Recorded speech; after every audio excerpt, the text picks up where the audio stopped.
Dukkha dukha leလူလောကမှာအစဉ်ပြေတဲ့အခါမှာချမ်းသာလို့အစဉ်ပြေတဲ့အခါမှာဆင်းရဲဒုက္ခအကြက်တဲတွေတွေ့အဲ့ဒါလို့တွေ့လာတဲ့အခါမှာလည်းပဲဆင်းရဲဒုက္ခတွေကြုံတဲ့အခါမှာ depression မဖြစ်ဖို့စိတ်ဓာတ်မကျဖို့စိတ်သက်သာရတဲ့နိလန်းနေနဲ့တွေးရမယ်မြတ်စွာဘုရားပေးထားတဲ့ general point ကတော့ဘာတုံးဆိုလို့ရှိရင်ဘယ်အရာမှမမြဲဘူးတဲ့တခဏပဲဆိုတဲ့အတွေးလေးနဲ့သိခံပါဆင်းရဲတဲ့အတိုင်းအတာတစ်ခုကိုအဲ့ဒါနဲ့ခုခံကာကွယ်ထားသည့်အတွက်ကြောင့်ကိုယ်စိတ်ဓာတ်မှာ depression ဖြစ်တယ်ဆိုတာမရှိဘူးစိတ်ဓာတ်တွေနှိမ့်ကျသွားတာမျိုးမရှိဘူးတဲ့ခုခံနိုင်တယ်အေးချမ်းသာဒုက္ခနဲ့တွေ့လာလို့ရှိရင်လေလူတွေကဘဝင်မြင့်ပြီးအောက်ခြေလွတ်တတ်တယ်အဲ့ဒါလို့မဖြစ်ရအောင်လည်းပဲခုနကအေးချမ်းသာတယ်ဆိုတာလဲထာဝရမဟုတ်ဘူးတခဏမျှတာဖြစ်တယ်လို့မှန်ကန်တဲ့အတွေးလေးတွေနဲ့တွေးပြီးတဲ့အခါမှာကိုယ့်ရဲ့စိတ်ဓာတ်ရိမ့်ရိုင်မှုမရှိအောင်ကြန့်ခိုင်အောင်ကြိုးစားရမယ်ဒါကိုပြောတာကောင်းဆိုးလောကရန်ကြန့်ကြန့်ခံဘဝကိုလှလှပပဒီဆောက်ချင်ဟောဒီလောကရန်ခန္ဓာရေးရှိဖို့ကြိုးစားရမယ်ဒါနံပါတ်1နော်လောကရန်ခန္ဓာအောင်ကြိုးစားဘယ်ပုဂ္ဂိုလ်ပဲဖြစ်ဖြစ်လောကရန်ဆိုတာရှိတာကြည့်ပဲ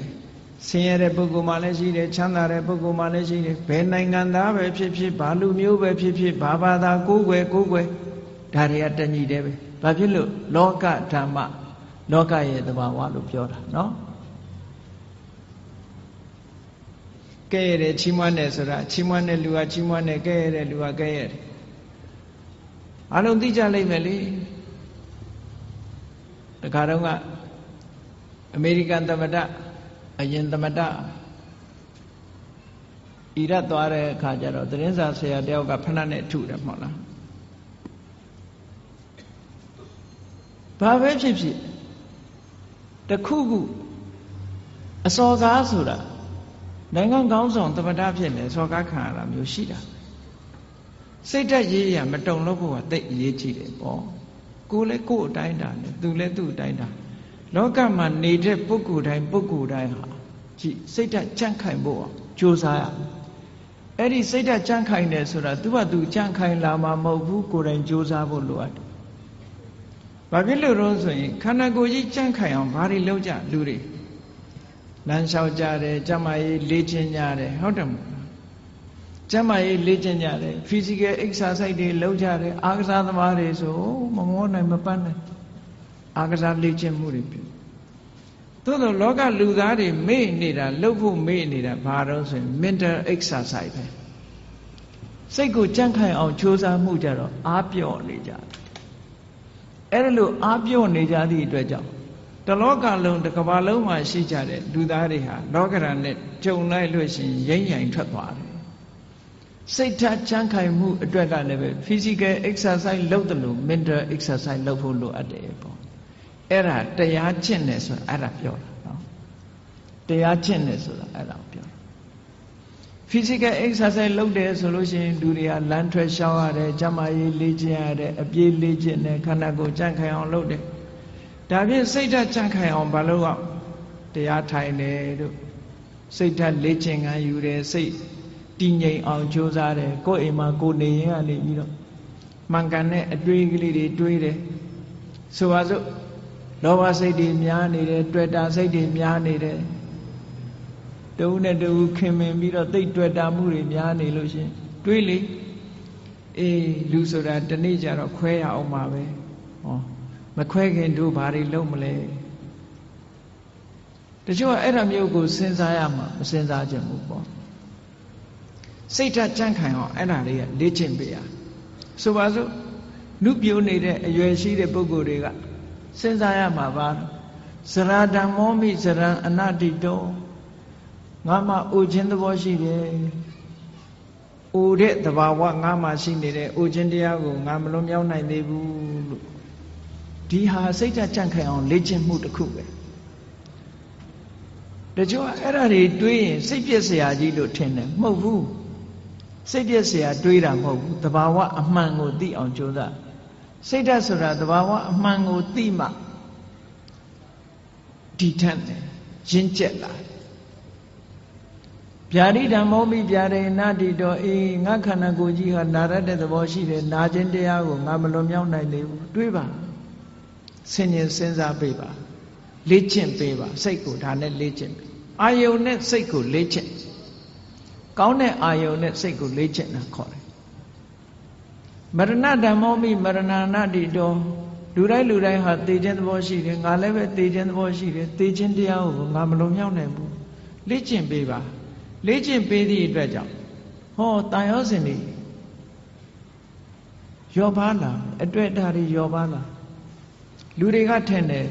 အတွေ့အတာယောပါသွားလို့ရှိရင်တဦးနဲ့တူကွဲသွားလိမ့်မယ်လို့ထင်တာမဟုတ်ဘူးတန်ရောစဉ်နဲ့တွေ့တာဟာမေတ္တာနဲ့တွေ့တာနဲ့မတူတဦးနဲ့တူမေတ္တာနဲ့ကုညီဆောင်းလျှောက်တာကမှပိုးခိုင်တာတန်ရောစဉ်ကမခိုင်ဘူးတန်ရောစဉ်ဆိုတာကိုယ်အလိုချလေးဖြစ်နေတုန်းနဲ့တန်ရောစဉ်ကိုယ်စိတ်တိုင်းမကြတော့ဘူးဆိုတာနဲ့တပြိုင်နက်တန်ရောစဉ်မရှိတော့တဏှာရဲ့သဘောကကိုယ်ကောင်းစားဖို့ပဲရှိတယ်ဆိုပါစို့သားသမီးတွေကိုမိဘတွေကချစ်တယ်နဲ့ပြောကြတယ်သားသမီးချစ်တာလားကိုယ်ချစ်တာလားသေချာဆန်းစစ်ကြည့်အများကတော့ဖြေလိုက်မယ်သားချစ်တယ်သမီးချစ်တယ်ပေါ့ဒါဖြင့်အဲ့ဒီသားသမီးကိုဘာကြောင့်ချစ်နေတာတုံးလို့မေးလိုက်လို့ရှိရင်ဒီသားသမီးလေးကိုကြည့်ပြီးတော့ကိုယ်စိတ်ထဲမှာစိတ်ချမ်းသာနေတယ်အာကိုးနေတယ်ယုံကြည်နေတယ်ငါတက်ကြီးရင်ငါသားလေးကငါဆောင်းရှောက်မှာပဲငါသမီးကငါဆောင်းရှောက်မှာပဲနဲ့ဟောအာကိုးမှုတွေတွေ့တာမှုတွေအဲ့ဒီလိုမျောလင်းချက်ကလေးတွေနဲ့ထင်အဲ့ဒီသားသမီးကကိုယ့်ကိုဒုက္ခပေးလာပြီဆိုရင်မိဘတွေဘာလုပ်ကြတော့အိမ်ကနေနှင်ချပြီးအမွေပြတ်ကြော်ညာကြတယ်မဟုတ်လားအဲ့ဒါဖြင့်အဲ့ဒီသားသမီးကိုချစ်တယ်ဆိုတာဘာကိုချစ်တာတုံးလို့မေးလို့ရှိရင်ကိုယ့်ရဲ့ပျော်ရွှင်မှုကိုဖျက်ဆီးလာပြီးကိုယ့်ရဲ့ဘဝကိုထိခိုက်လာပြီးဆိုလို့ရှိရင်အဲ့သားသမီးမချစ်တော့အဲ့ဒါကိုကြည့်မယ်ဆိုရင်မိဘတွေကတကယ်ချစ်တယ်ဘာကိုချစ်တာတုံးဆိုကိုယ့်ဘဝကိုချစ်တာပဲကိုယ့်ဘဝကိုထိပါလာပြီးနှောင့်ယှက်လာပြီးဆိုရင်လက်မခံတော့ဘူးလေချစ်လာပါတယ်ဆိုတော့ဇနီးမောင်နှံတွေ divorce လုပ်ကြတယ်၊ကွာရှင်းကြတယ်။ဘာဖြစ်လို့ပြောကြတဲ့အခါမှာစိတ်သဘောထားချင်းမတိုက်ဆိုင်လို့ဆိုလိုတာကသူ့စီကကိုပျော်ရွှင်မှုမရဘူးကိုယ့်စီကသူပျော်ရွှင်မှုမရဘူးကိုယ့်ရဲ့ပျော်ရွှင်မှုတွေဆုံးရှုံးကြတယ်အဲ့ဒီဆုံးရှုံးတာကိုမကြိုက်တာပဲအမှန်တကယ်အနိတ္တရာကိုလိုက်ရှာကြည့်လို့ရှိရင်မြတ်စွာဘုရားကဒါကြောင့်မို့ဟောတာအတ္တသမံပေမနတ္ထိကိုယ်ချစ်တာလောက်တခြားကိုယ်အချစ်နဲ့တူတဲ့အချစ်ဆိုတာမရှိဘူးလို့ဒီလိုပြောတာဒါတကယ်ကိုအစစ်အမှန်ကိုဟောဒါကြောင့်မို့လို့မေတ္တာဆိုတာကတော့အဲ့ဒါမျိုးမဟုတ်ဘူးတဏှာကရယူလို့တယ်ခံစားလို့တယ်ဒါတဏှာချစ်မေတ္တာချစ်ဆိုတာကအဲ့ဒါမျိုးမဟုတ်ဘူးသူများအတွက်ပေးဆက်ခြင်းမေတ္တာချစ်ကသူများအတွက်ပေးဆက်တယ်တဏှာကကိုယ့်အတွက်မေတ္တာကသူ့အတွက်လှုပ်တာကပို့ပြီးတော့ခိုင်မြဲတယ်တဲ့ဘာဖြစ်လို့လို့ဆိုစဉ်းစားရတယ်သူ့အတွက်စဉ်းစားတာကိုယ့်အတွက်မစဉ်းစားဘူးဟိုတစ်ဖက်ကလည်းမေတ္တာနဲ့ဆိုရင်သူ့အတွက်စဉ်းစားတယ်ကိုယ့်အတွက်မစဉ်းစားဘူးအဲ့ဒီတော့သူ့အတွက်ဆင်ပြေးနေလို့ရှိရင်ဟောမကွဲမကွာဖြစ်တာပေါ့ဟိုလူကလည်းငါအတွက်စဉ်းစားတယ်ဟိုလူကလည်းငါအတွက်စဉ်းစားတယ်နှစ်ဦးကိုယ့်အတွက်ကြီးပဲစဉ်းစားတယ်လိုဘဖြစ်နေတဲ့အချိန်မှာတော့ကိုယ့်အတွက်ဖြစ်နေရင်ခြေနှက်တယ်ကိုယ့်အတွက်မဖြစ်တာနဲ့တပြိုင်တည်းခွဲကြရောအဲ့တော့မေတ္တာချစ်နဲ့တဏှာချစ်ဟာတခြားနည်းနဲ့ပြောမယ်ဆိုလို့ရှိရင်မေတ္တာချစ်ကအေးမြပြီးတော့တဏှာချစ်ကပူလောင်နေတဏှာရဲ့နောက်ွယ်မှာဘာတွေလာတော့ဆိုတောကဆိုတာရောက်လာစိုးရိမ်တာတွေပူဆွေးတာတွေဒါတွေဖြစ်လာမေတ္တာရဲ့နောက်ကမှာဒါတွေလုံးဝမရှိဘူးအေးချမ်းတယ်တည်ငြိမ်တယ်ဆိုတာတွေဖြစ်တယ်ဒါကြောင့်မို့မေတ္တာနှလုံးသားနဲ့ချစ်နိုင်အောင်ကြိုးစားအဲ့ဒါပို့ပြီးတော့ခိုင်မြဲတယ်စိတ်ဓာတ်ကြံ့ခိုင်မှုနဲ့ပတ်သက်ပြီးတော့ဒါကိုမြတ်စွာဘုရားကလောကရန်နဲ့ကျုံလာပြီဆိုလို့ရှိရင်ကြံ့ကြံ့ခံနိုင်အောင်လေ့ကျင့်ရစိတ်ဓာတ်ကိုလေ့ကျင့်ပေးရမယ် လေ့ကျင့်တယ်ဆိုတဲ့နေရာမှာဘာနဲ့လေ့ကျင့်သမထကျင့်စဉ်တစ်ခုကိုကျင့်တာလဲဒါလေ့ကျင့်တာပဲဝိပဿနာကျင့်စဉ်တစ်ခုကိုကျင့်တာလဲလေ့ကျင့်တာပဲအဓိကကတော့ wise attention လို့ဆိုတယ်မှန်မှန်ကန်ကန်စဉ်းစားတတ်မှုပါယောနိသောမနတိကာရလို့ခေါ်တယ်မှန်မှန်ကန်ကန်စဉ်းစားတယ်ဆိုတာဘာတော့ဆိုရင်အဆိုးဘက်ကမကြည့်ဘူးကောင်းဘက်ကကြည့်အကုသိုလ်ဖြစ်အောင်မကြည့်ဘူးကုသိုလ်ဖြစ်အောင်ကြည့်တယ်အကောင်းဘက်ကတွေးတယ်အရာရာမှာအကုန်လုံးအကောင်းဘက်ကတွေးရမှာလားလို့ဆိုတော့ဒီလိုတော့မဟုတ်ပါဘူးမှန်ကန်တဲ့ဘက်ကအကောင်းဘက်ကစဉ်းစားနိုင်တတ်ရမယ်အဆိုးဘက်ကကြည့်လို့ရှိရင်အဆိုးဆိုတာအပြစ်ကိုကြည့်တဲ့အခါမှာအရာရာမှာအမှန်ကိုကြည့်ဖို့လိုအပ်တယ်ပေါ့ဆိုပါစို့လူတယောက်ပေါ်မှာကိုယ်ကဒေါသဖြစ်တယ်ဒေါသဖြစ်တယ်ဆိုတာ तू ဘာအတွေးနဲ့ तू ဒေါသဖြစ်တယ်လဲလို့ဆိုရင်အေးဒီကောင်ကငါ့ကိုစော်ကားတယ်တက်စော်ကားတာပဲဆိုတဲ့အဲ့ဒီအတွေးတွေနဲ့တွေးလိုက်မယ်ဆိုလို့ရှိရင်ဒေါသဖြစ်လာမှာ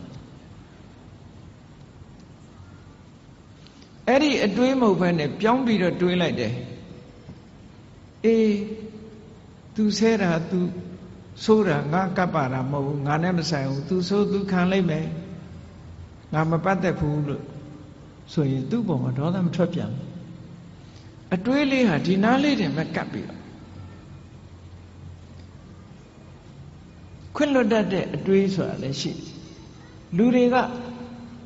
ကိုကြတော့ခွင့်လွတ်တယ်သူများကြတော့ခွင့်မလွတ်ဘူးဆိုတာလောကမှာထင်ရှားတယ်နော်